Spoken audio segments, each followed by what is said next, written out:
Hello friends, तो आते हैं हम लोग पार्ट 2 सेशन पर, जो कि हम लोगों ने 13 अगस्त सेकंड शिफ्ट के पेपर को सॉल्व किया था। सो हम लोग कंटिन्यू करते हैं। Now let's come to question number 63।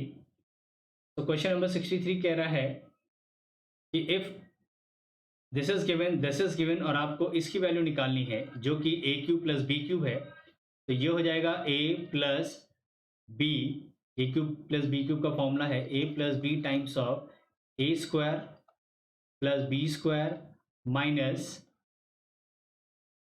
2ab, sorry minus A B.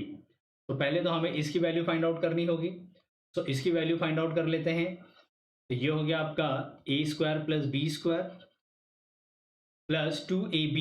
तो ध्यान रखिएगा, यहाँ 8xy बनेगा और ये xy है, तो प्लस 88 का whole under root times of 48 minus 44। तो अंडर रूट ऑफ 136 इंटू 4, ऐसे 2 बाहर आ जाएगा, यानी 8 रूट 34, यानी कि ऑप्शन डी इज करेक्ट। ठीक है फ्रेंड्स, चलिए फिर आगे मूव करते हैं। नेक्स्ट क्वेश्चन नंबर 64 है, the selling price of an item after giving a discount of 12% is इतना, if no discount is given the profit percent is इतना, फाइंड द सीपी। तो देखिए सीपी हमारा ये रहा। अगर आप नो डिस्काउंट पे दे रहे हैं तो इसका मतलब आप एमआरपी पे सेल कर रहे होंगे, और एमआरपी यहाँ पर हमारा 25% ज़्यादा होगा, क्योंकि आपको 25% का प्रॉफिट हुआ है। तो ये 125% हो जाएगा। तो ये निकल कर आ गया इसका एमआरपी। अब आप एमआरपी पे 12% का डिस्काउंट यानी 88% में सेल कर रहे हैं, जो कि ऑलरेडी गिवन है 176 के बराबर। तो इसको एक ही लाइन में सॉल्व कर लीजिए, आपका आ जाएगा सीपी। ये 2 टाइम्स जाएगा और ये 8 टाइम्स जाएगा, तो सीपी की वैल्यू आ जाएगी 160। That is option C is correct. ठीक है फ्रेंड्स, नेक्स्ट क्वेश्चन नंबर 65 पर आते हैं। अ cylindrical tub of radius 6 centimeter contains water up to a depth of 9 centimeter. A spherical iron ball is dropped into the tub. Thus water level reached इतना, यानी कि पहले water level था 9 पर, अब वाटर लेवल हो गया है 17 पर, यानी कि इतना वॉल्यूम इंक्रीज कर गया, और यही वॉल्यूम उस स्फेयर का भी होगा। तो हाइट इंक्रीमेंट की बात करें तो 9 से 17 होने का मतलब है जो हाइट होगी वो 8 इंक्रीज हुई है। रेडियस आपको गिवन है, तो ये वॉल्यूम सिलेंडर का वॉल्यूम हो जाएगा 5 r square h, that is equals to sphere का वॉल्यूम जो कि 4/3 5 आर क्यूब, जो कि आर हमें फाइंड आउट करना है।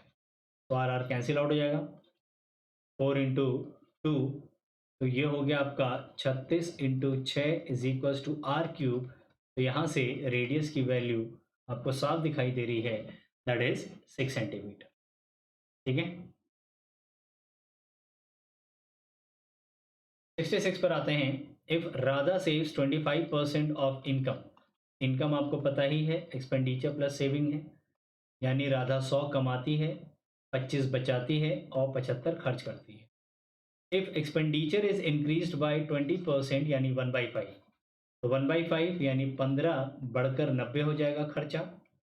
इनकम इंक्रीजेज बाय 29%, तो इनकम 100 से 129 हो जाएगा।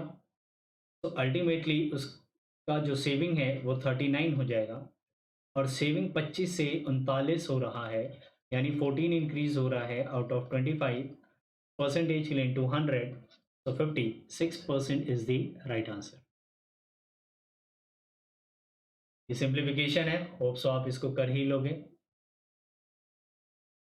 सो फ्रेंड्स प्लीज़ इस वीडियो को लाइक और सब्सक्राइब ज़रूर करिएगा, ताकि मैं और मोटिवेट हो सकूं और भी अच्छे अच्छे वीडियोस बनाने के लिए। नेक्स्ट 68 पर आते हैं। 18 आदमी 10 दिन में 8 घंटे काम करते हुए 3 यूनिट काम करते हैं, then find the required number of days taken by 10 men working 6 hours a day. तो 10 आदमी 6 घंटे काम करते हुए कितने दिनों में 5 यूनिट वर्क काम करेंगे। तो हम simply M1 D1 H1 upon W1 equals to M2D2H2/W2 लगा देंगे। ठीक है, तो फिलहाल ये 10 और 10 आपस में कैंसिल आउट हो गए, तो 3 इंटू 6, 6 और 6 भी कैंसिल आउट हो गया, तो 8 5 40 इज द राइट आंसर। अब देखिए मॉर्निंग शिफ्ट की कंपेरेटिवली काफ़ी आसान क्वेश्चन था ये। तो यहाँ पर गिवन है आपको, देखिए sec square theta minus cos tan square theta 1 होता है, तो 1 को उधर भेज दिया जाए, तो sine x into cos 50 plus sine square 50 की वैल्यू होगी 1, और हम जानते हैं कि sign square theta plus cos square theta यानी कॉस 50 इंटू कॉस 50 होना चाहिए। यहाँ पर cos square theta plus sign square theta 1 होता है, यानी यहाँ पर कॉस 50 होना चाहिए, और फिलहाल यहाँ पर साइन एक्स लिखा हुआ है, तो ये एक्स और 50 आपस में कॉम्प्लीमेंट्री होंगे, यानी जिनको ऐड करने पर 90 डिग्री आएगा, तो एंगल एक्स यहाँ पे डिफाइंड हो जाएगा, that is 40 degree. Next same ऐसा ही क्वेश्चन हमने देखा था लास्ट क्लास में, A cube minus B cube, जिसका फॉर्मूला है A minus B times of A square plus B square plus A B. अब कुल मिलाकर हमको इसकी वैल्यू फाइंड आउट करनी है, तो ये लिखा हुआ है एक्स माइनस वाई, ठीक है, तो ये हो जाएगा आपका एक्स माइनस वाई का whole square plus two x y, तो प्लस 3xy हो जाएगा ये यहाँ पर। अब वैल्यू पुट कर दी जाए, तो ये है आपका that is x minus y upon x into y is equals to minus times of 11/24। तो देखिए x इन माइनस वाई की वैल्यू तो ऑलरेडी 11 गिवन है, तो इसका मतलब x इंटू वाई की वैल्यू -24 होगी। तो वैल्यू यहाँ पुट कर लेते हैं, 11 इंटू 11 का स्क्वायर माइनस 72। अब इसको सॉल्व कर लीजिए, तो यह आएगा 2849, तो 11 into 49 that is 539 is the correct answer. देखिए ये फॉर्मूला हमने लास्ट क्लास में भी डिस्कस किया था। नेक्स्ट आते हैं 71 क्वेश्चन पे। तो देखिए अभी तक तो ये पेपर मॉर्निंग वाले से ज़्यादा डिफरेंस नहीं रहा है, ठीक है, दोनों तकरीबन इतना आप मान के चलिए कि कम से कम 20 और 24 ये आपका एक अच्छा स्कोर माना जाएगा, ठीक है, 20 से 24 के बीच ही सबसे अच्छा स्कोर माना जाएगा यहाँ पर।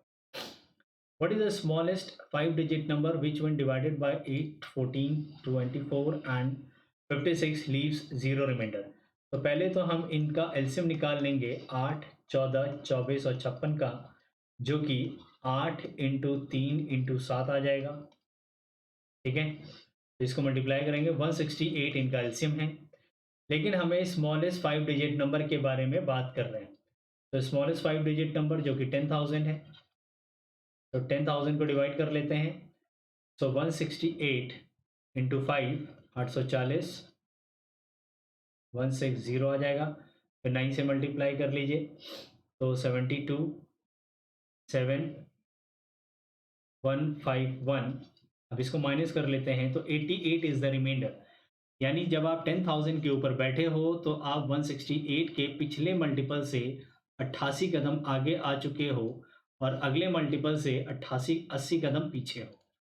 हमें क्योंकि स्मॉलेस्ट 5 डिजिट की बात करनी है, तो हम 80 कदम और आगे अगर चलें तो 10,080 सबसे छोटा 5 अंक की संख्या होगा, जो कि इन सभी से डिवाइड हो जाएगा, ठीक है, सिंपल सा सवाल था ये एलसीएम का।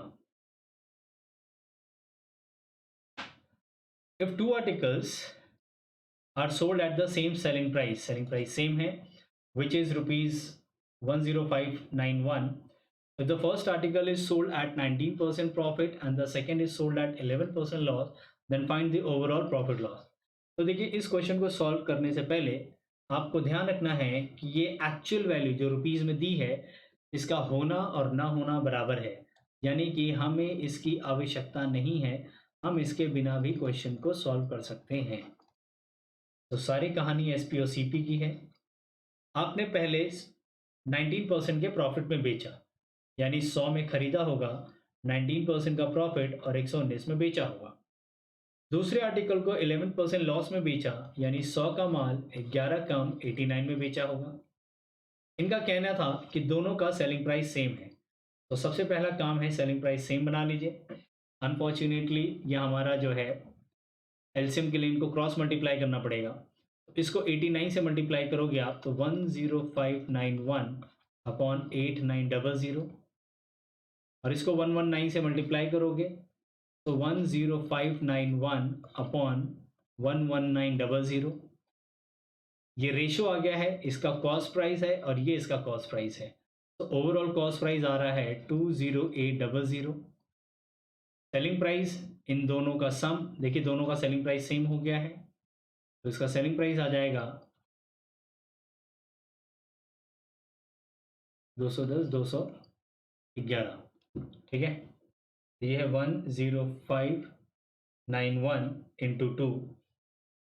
तो ये हमारा सीपी है, ये हमारा एसपी है। तो ओवरऑल हमें प्रॉफिट निकालना है। तो प्रॉफिट आ रहा है हमारा 382 आउट ऑफ 20800। परसेंटेज के लिए इंटू 100 कर लीजिए, 0 कैंसिल आउट हो जाएगा, तो ये हो जाएगा 104,191। तो ये रहा आपका आंसर। अप्रॉक्सीमेटली 2% की लमसम आंसर आएगा। तो 2% के नियरेस्ट हमारे पास नंबर है, दैट इज 1.8%।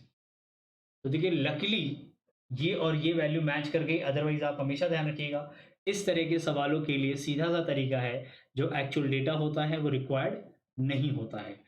ठीक है, यानी ये इंफॉर्मेशन हो या ना हो, हमें उससे कोई फर्क नहीं पड़ेगा। गुड, अगला क्वेश्चन है।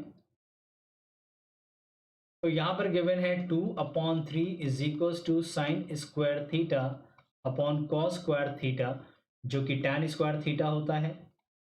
तो हमें यहाँ से tan थीटा की वैल्यू मिल गई। तो tan थीटा आ रहा है यहाँ पर √2/√3। पाइथागोरस थ्योरम लगाएंगे तो ये √5 हो जाएगा। हमें सॉल्व करना है sec square theta minus tan square theta plus cos square theta. तो सेक स्क्वायर थीटा हो जाएगा 5/3 minus tan square theta that is 2/3 plus cos square theta यानी 3/5। तो इसका एलसीएम आ जाएगा 15। तो इसको 5 से मल्टीप्लाई करेंगे 25, 5 से मल्टीप्लाई करेंगे 10, 3 से मल्टीप्लाई करेंगे 9। तो 25 माइनस 10 15 और 9 24। तो 24/15 इज द राइट आंसर। उसको 3 से डिवाइड कर लीजिए, तो फिलहाल 8/5 is the correct answer. Coming to question number 74, the ratio between two numbers is 4:5. If each number is increased by 4, the ratio becomes 6:7. पहले 4:5 था, फिर 6:7 हो गया। इंफॉर्मेशन के हिसाब से दोनों में सेम का इंक्रीमेंट हुआ है। हम रेशियो के हिसाब से देखें तो इधर +2 इंक्रीज हुआ है और इधर भी +2 इंक्रीज हुआ है, यानी रेशियो के हिसाब से भी सेम चेंजेस हुए हैं और एक्चुअल में भी सेम चेंजेस हैं। सो 2 बराबर 4, 1 बराबर 2, सबको 2 से मल्टीप्लाई कर दीजिए, यानी 8 और 10 was the original number. Question था find the difference between the numbers.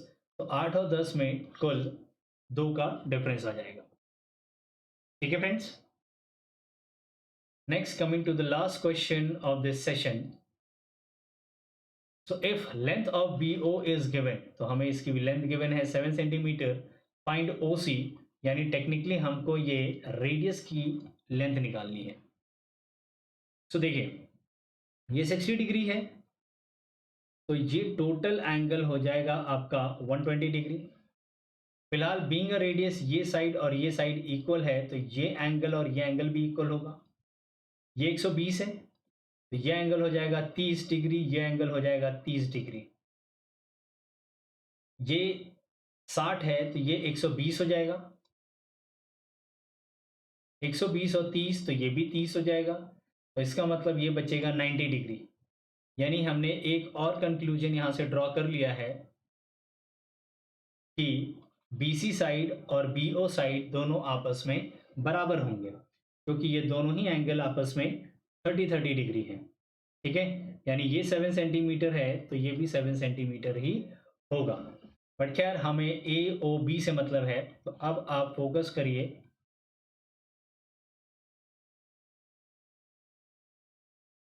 AOB पर। ये 90 डिग्री है, ये 7 है, ठीक है, और ये हमारा 90 डिग्री है, और ये हमारा हाइपोटेन्यूस है, और ये एंगल 30 डिग्री है। तो आप चाहो तो यहाँ पे कॉस की वैल्यू लगा सकते हो। सो कॉस थीटा यानी 30 degree is equals to base upon hypotenuse, यानी 1/2 is equals to 7 upon H.